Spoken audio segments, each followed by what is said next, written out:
Hello everyone. In today's lecture, we are going to learn the hydrostatic forces from the subject fluid mechanics. So, what are the hydrostatic forces? Force exerted by the water on the surface are nothing but the hydrostatic forces.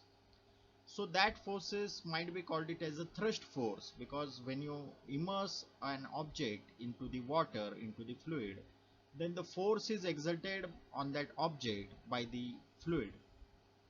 So that force can be termed as a thrust force, and that thrust force acting on the object can be calculated as pressure multiplied by the area. That is, force is equal to F is equal to PA, that is nothing but the pressure, that is the average pressure acting on the object, multiplied by the area of that object. Further, that pressure can be again expanded as rho GH, that is the rho G multiplied by HA. So the HA will be the average depth of that object into the water, measured from the top surface of the water or fluid. Rho is nothing but the your mass density, which is equal to 1000 kg per meter cube as far as the water is considered. G nothing but the acceleration due to gravity, whose value is 9.81 meter per second square, a standard value. HA will be your average depth, and area will be in mm square or meter square as per the standard units. Now, by using this expanded formula, you will get the value of force in Newton in SI unit.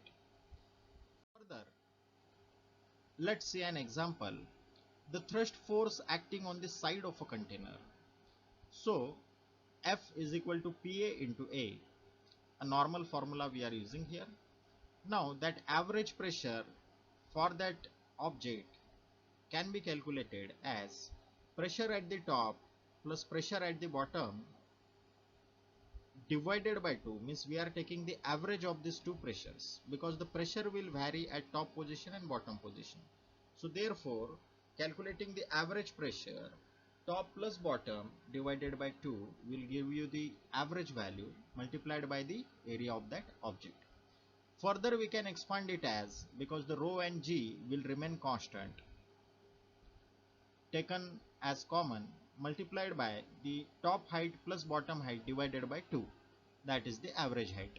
So therefore, rho G multiplied by average height multiplied by the surface area will give you the thrust force.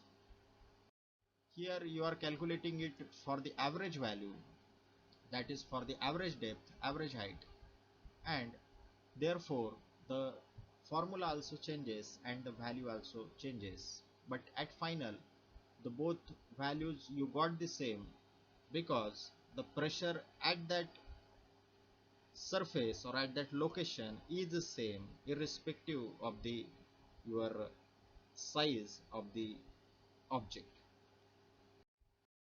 So thank you.